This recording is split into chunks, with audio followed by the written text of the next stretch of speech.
आज जो मूवी मैं एक्सप्लेन करने जा रही हूँ उसका नेम है द नन। तो ये मूवी 1952 में रोमानिया की एक सिटी से शुरू होती है। इस मूवी के स्टार्टिंग सीन में हम दो नन्स को देखते हैं जो एक रूम की तरफ जा रही होती हैं। इनके साइड्स पर बहुत सारे क्रॉसेस लगाए गए थे ताकि शैतानी ताकतों से बचा जा सके। फिर एक नन अपने हाथ में चाबी पकड़कर एक डोर के अंदर चली जाती है। वो जाने से पहले दूसरी नन से कहती है कि परेशान मत हो, गॉड हमारी मदद करेगा। फिर कुछ देर बाद वो नन खून में लथपथ डोर से बाहर गिरती है। वो दूसरी नन को वो चाबी देती है और कहती है कि तुम जानती हो अब तुम्हें क्या करना है। इसके हाथ किसी सूरत मत लगना, इसे इस दुनिया में आने के लिए किसी की जरूरत नहीं। इसके साथ ही कोई शैतानी ताकत इसे खींच लेती है। बाहर खड़ी नन ये देखकर बहुत डर जाती है और गॉड से माफी मांगने लगती है। इसके बाद वो सुसाइड कर लेती है। फिर हम एक डेमन नन को देखते हैं। अगली सुबह एक फ्रेंची नामी लड़का नन के घर पर खाने पीने का सामान देने आता है तो इसे इस नन की डेड बॉडी नजर आती है जिसने सुसाइड की थी।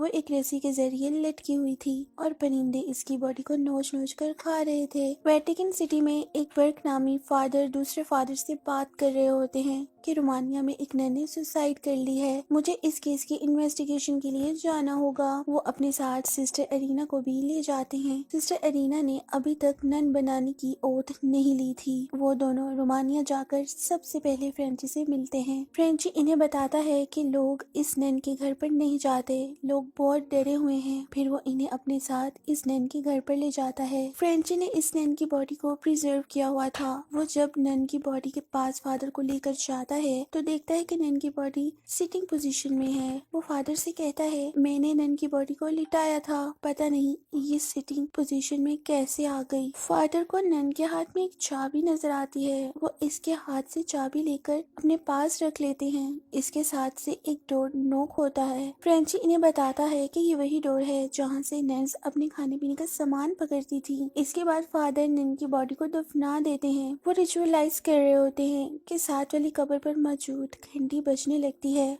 फादर सिस्टर अरीना को बताता है कि यहाँ घंटी लगाई गई है ताकि अगर किसी को गलती से मरा हुआ समझकर दफना दिया जाए तो वो बेल रिंग करके बता दे कि वो जिंदा है। फ्रेंची ने इस जगह लेकर जाता है जहाँ इसने नन की डेड बॉडी को देखा था। वो लोग ये देखकर हैरान रह जाते हैं कि नन का ब्लड अभी तक फ्रेश है जबकि इस वाक्य को काफी टाइम गुजर चुका था। इन्हें विंडो में एक नन का साया भी नजर आता है। इसके बाद वो लोग एक चर्च में आते हैं। चर्च में एक नन होती है जिसकी आवाज बहुत डरावनी होती है। वो फादर बर्ग और सिस्टर अरीना को यहाँ से जाने का कहती है। फादर कहते हैं कि मैं इन्वेस्टिगेशन करके जाऊंगा वरना चर्च वाले किसी और को इन्वेस्टिगेशन करने भेज देंगे। और नन इन्हें नन्स हाउस के करीब किसी जगह पर रहने का मशवरा देती है। फ्रेंची घर वापस आ रहे होते हैं कि कब्रिस्तान के रास्ते एक खौफनाक नन इस पर अटैक कर देती है। सिस्टर अरीना फादर बर्ग को बताती है कि बचपन में इसे विजन आया करते थे, इसलिए इसके फादर इसे पागल समझने लग गए थे। तब फादर बिशप ने इसकी मदद की थी। फादर बर्ग अभी 120 साल पुराना वाक्य सुनाने लगते हैं कि वो दानियल नामी लड़के का एक्सोरिज्म कर रहे थे।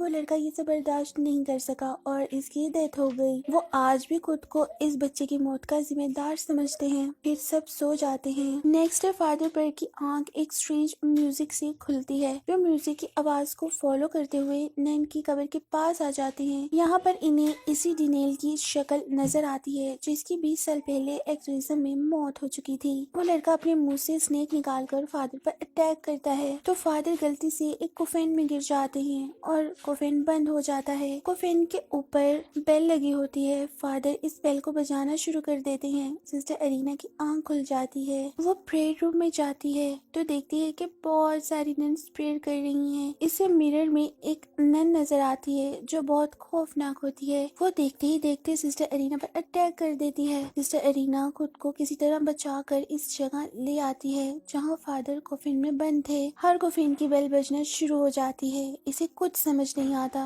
कि फादर किस कोफिन में बंद है, लेकिन वो अपनी पावर्स को यूज करके फादर को ढूंढ लेती है। वो फादर को वहाँ से निकालने लगती है तो एक नन फादर पर अटैक कर देती है, लेकिन वो दोनों किसी तरह अपनी जान बचाकर वहाँ से भाग जाते हैं। कोफिन में से फादर को कुछ बुक्स मिलती हैं जो वो अपने साथ रख लेते हैं। नेक्स्ट डे वो नन्स हाउस जाते हैं जहाँ एक डोर खुद ही ओपन हो जाता है। फादर सिस्टर अरीना को वो चाबी देते हैं जो उन्होंने नन की बॉडी से ली थी और कहते हैं कि पता लगाओ ये किस चीज की है। सिस्टर अरीना नन्स हाउस में चली जाती है। वहाँ इसे एक नन प्रेयर करती हुई नजर आती है। इससे पहले कि वो इस नन को डिस्टर्ब करती, वहाँ एक और नन आ जाती है। वो इसे बताती है कि यहाँ एक डेमन नन है, इससे बचने के लिए हम सब बड़ी बड़ी प्रेयर करते हैं। वो इसे ये भी बताती है कि कई साल पहले यहाँ एक रिचुअलाइज हुआ था जिसके जरिए शैतानी ताकतों को इस दुनिया में बुलाया गया था। उसने वो हॉल बना भी लिया था जिससे शैतान यहाँ आने वाला था, मगर जब चर्च के लोगों को ये पता चला तो उन्होंने इसे मारकर इस हॉल को जीसस क्राइस्ट के ब्लड से बंद कर दिया।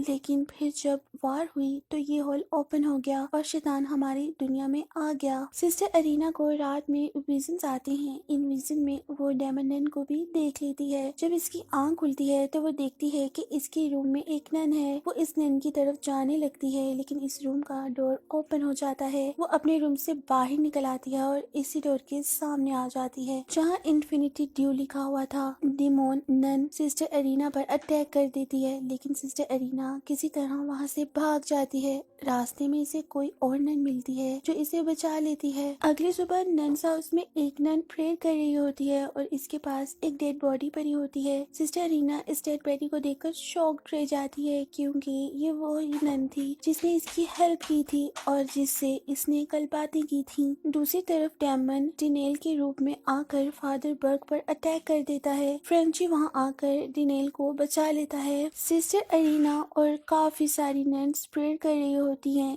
कि डेमन नन वहाँ आकर सब पर अटैक कर देती है। सिस्टर अरीना की बॉडी पर स्क्रैचेस डालकर एक निशान बना देती है लेकिन सिस्टर अरीना इससे नहीं डरती और प्रेयर जारी रखती है। फ्रेंची और फादर सिस्टर अरीना के पास आते हैं तो सिस्टर अरीना इन्हें सब कुछ बताती है कि मैं यहाँ काफी सारी नन्स के साथ प्रेयर कर रही थी लेकिन हकीकत में वहाँ कोई नन नहीं होती। ये सब उसे डेमन नन दिखा रही थी। जिस नन को डेड बॉडी वहाँ पड़ी थी वो इन पर अटैक करती है लेकिन फादर इसे क्रॉस का निशान दिखा देते हैं जिससे वो जल कर मर जाती है। सिस्टर अरीना ये भी बताती है कि जिस नन ने ये सुसाइड की थी इसने हकीकत में सेक्रीफाइस किया था क्योंकि इस डेमन को एक सोल चाहिए थी, इसलिए इसने अपनी सोल की कुर्बानी दी थी। सिस्टर अरीना कहती है कि अब हमें इस होल को बंद करने के लिए जीसस क्राइस्ट का ब्लड चाहिए होगा। मदर मैरी का स्टैचू इनकी हेल्प करता है। इस स्टैचू से लाइट निकलती है और एक जगह बढ़ती है। ये वही जगह होती है जहाँ से इन्हें जीसस क्राइस्ट का ब्लड मिलता है। अब वो ब्लड लेकर इसी रूम में जाते हैं। वो सब अलग अलग फैल जाते हैं। सिस्टर अरीना पर डेमन नन अटैक करती है लेकिन अरीना वहाँ से भागकर इस जगह आ जाती है जहाँ पर होल था। वहाँ इसे काफी ज्यादा लोग नजर आते हैं जो बहुत साल पहले मर चुके थे। वो डर जाती है। फ्रेंची अरीना को ढूंढते हुए इसके पास आता है। इसे काफी सारे मरे हुए लोग नजर आते हैं। वो अरीना को अपनी तरफ करता है लेकिन वो ये देखकर हैरान रह जाती है कि अरीना की बॉडी में वो डेमन नन आ चुकी थी।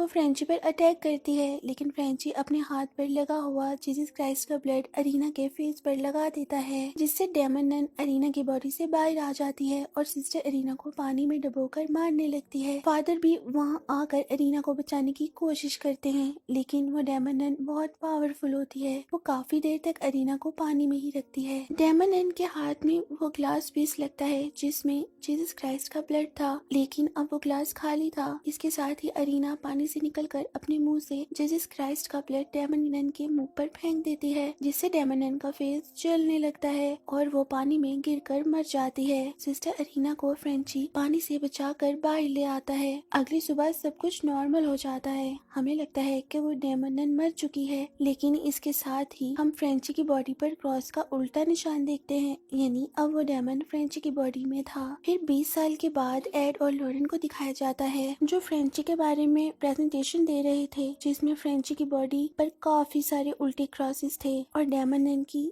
झलक देखकर लॉरेन की हालत खराब हो जाती है और ये मूवी यहाँ एंड हो जाती है। Thank you for watching.